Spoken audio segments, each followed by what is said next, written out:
Good evening from the Channel's newsroom here in London. The Dutch Supreme Court has upheld a ruling that the Netherlands was partially responsible for 350 deaths in Bosnia's Srebrenica massacre. The court said the state had 10% liability, as this was the probability that its soldiers could have prevented the killings. Bosnian Serb forces killed a total of 8,000 Muslim men in the town of Srebrenica in 1995. The Dutch had been guarding a UN safe zone when it was overrun.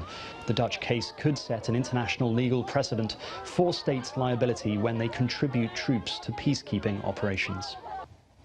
Japanese police have named the man suspected of carrying out a deadly arson attack on an animation studio as Shinji Aoba. The fire swept through Kyoto Animation, claiming at least 33 lives and injuring many in one of Japan's worst mass killings in years. People who witnessed Shinji Aoba's arrest said they heard him complaining that the company had stolen his ideas. Police say the attacker entered the building and splashed flammable liquid from a bucket before setting it alight and then shouted "Die." In the wake of the attack, dozens of people have gathered outside the premises of the studio, laying flowers and offering prayers. A crowdfunding campaign has also raised more than $1.3 million to assist victims and their families.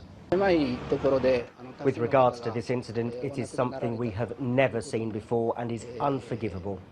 To give you my honest opinion, we are shocked that so many people died in such a small space.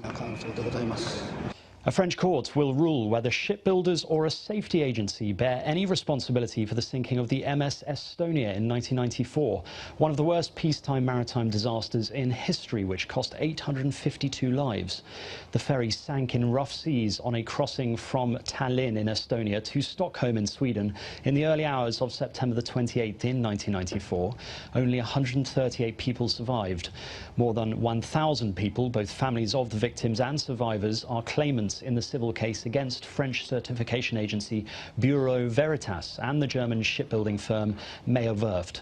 They are seeking 40.8 million euros in compensation. Iran's Foreign Minister Mohammad Javad Zarif has said he does not have any information about losing a drone based on the latest information from Tehran. Earlier, US President Donald Trump said the drone had flown to within 1,000 yards of the USS Boxer and had ignored multiple calls to stand down. But Iran dismissed the report, with the country's deputy foreign minister tweeting, "We have not lost any drone in the Strait of Hormuz, nor anywhere else. I am worried that USS Boxer has shot down their own unmanned aerial system by mistake." A strong earthquake has shaken the Greek capital of Athens, knocking out phone networks and power in parts of the city. The earthquake was registered at 5.1 magnitude, with an epicenter about 22 kilometers northwest of Athens. People ran out into the streets and evacuated tall buildings as the tremor shook the capital for some 15 seconds. There were no reports of serious injuries, but several aftershocks have been felt. The Swedish teenage climate activist Greta Thunberg has joined thousands of climate protesters in Berlin, telling them that the climate crisis doesn't just stop because we go on a holiday, so we continue.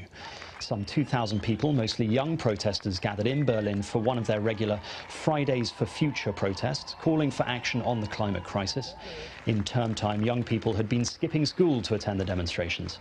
The 16-year-old said she would never give up, and I hope that you will not either, because this is a question of life or death. We are not the ones who are not doing enough. It is the people in power, the politicians, the business leaders and the media who are not doing enough. And they are the ones who should feel responsibility.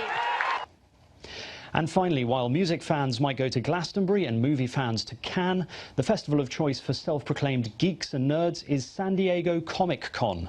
The annual event is celebrating its 50th anniversary this year and has grown to welcome nearly 150,000 paying guests.